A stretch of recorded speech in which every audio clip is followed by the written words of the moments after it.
le premier discours à la nation du président de la République Macky Sall le président daf ñu santoon ñun collectivité territoriale ñun population nañ jóg xeex ak virus bi nga xamante ne tey dugg na ci biir réew mi mu wax ñu ne nañ fexe lépp ba protéger ñi nga xamante ne ñoom ñooy nekk au devant de la scène mooy notre personnel médical ak nos forces de sécurité et de défense ma jàpp ne bokk naa ci collectivité territoriale yi nga xamante ne ñoom ñoo njëkk a jóg accompagner le président de la République ci premier discours boobu nga xamante ne def na ko ñu jël ñi nga xamante ne ñoom ñooy suñu personnel médical la jëm ci kër docteur la jëm ci commissariat ci service d'hygiène ak même li nga xamante ne moom mooy préfecture ñu bokk nañ ci communes yi njëkk a jënd ay combinaison yoo xamante ne dañ leen ko jox pour ñu protéger wu def ci lu mat loo xamante ne tey ay équipement yu mat la puisque jàpp naa ne ci Sénégal ba mu daj amul benn collectivité territoriale bu def ci coronavirus lu ëpp la commune de Pikine Ouest li mu def ci coronavirus. ba ñu fa jógee le président de la République dans son dernier discours mu wax ñu ne malgré tous les efforts yi nga xamante ne def nañ ko ak les bonnes décisions yi nga xamante ne président jël na ko ñun ñu accompagner ko ci il va falloir qu'on soit maintenant prudent. Le virus est là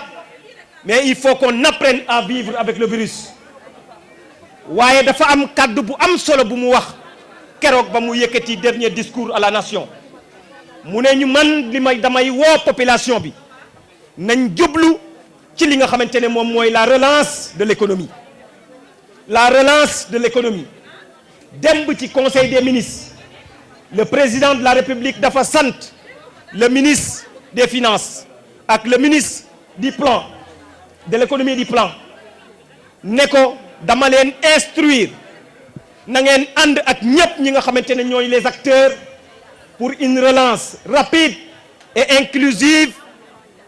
de l'économie du Sénégal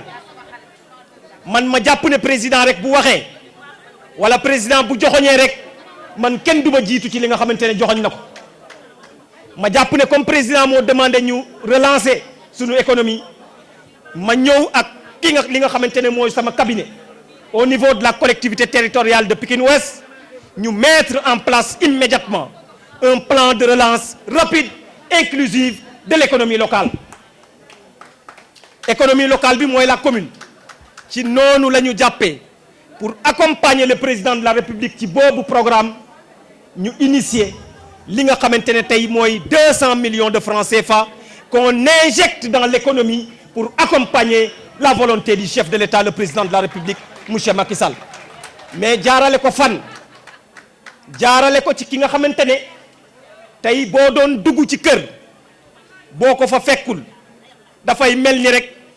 nga dem di defar kaaf rek te ab picc amu ca boo duggee ci kër te fekkoo fa jigéen man jàpp naa ne kër gi am na lu fa manqué kon jigéen ñi nga xamante ne tey ñoom ñoo yor économie bu Sénégal ñoom ñoo yor kër yi ci biir économie kër yi ci ñoom lañ jaar ànd ak une banque de la place muy UIMSEC ànd ak moom pour financer leen 200 millions de francs CFA waaye nag financer 200 millions ànd ak banque financer 200 millions lu yomb la waaye dafa am lu ci nekk loo xamante ne nag modèle bi ñu tabax laa bugg collectivité territoriale yi Sénégal yépp roy ko tabax ko ci bu boobaa le développement du Sénégal day nekk un développement endogène day nekk développement boo xamante ne ci suuf lay jóge dem ci kaw mooy modèle bi nga xamante ne mooy jigéen ñi ku leen yërëmul nga bàyyi leen ak li ñu moom kon bu ma leen di accompagner di leen wutal financement loolu nga xamante ne tey ñépp a ngi koy xeex muy taux de remboursement yu élevé man dinaa fexe ba yéen du ngeen am taux de remboursement bu élevé te loolu ni ma koy defee mooy ci sama poche loo xamante ne nekkul ci keneen ku dul ci li nga xamante ne moom lañ ma wërsëgale ci loolu laay tibb lii nga xamante ne tey moom ngeen nar a leb ci banque ba ku ci leb 1 million 1 million sec ngay remboursé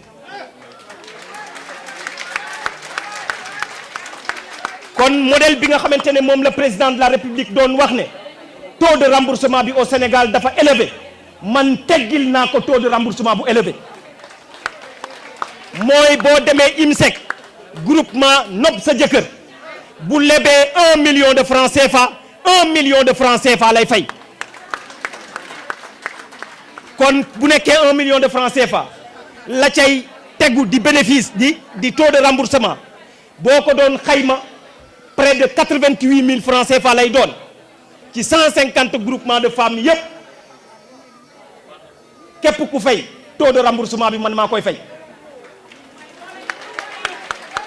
donc pour 150 groupements de femmes et pour 150 millions de francs CFA je dois rembourser près de 15 millions de francs CFA boo xamante ne man yóbbantewuma ko kenn dama ko def une attestation irrévocable boo xamante ne tey ci sama salaire à la banque pour lépp lu ngeen di rembourser foofu lañ koy jëlee di ko fay li nga xamante ne moom mooy banque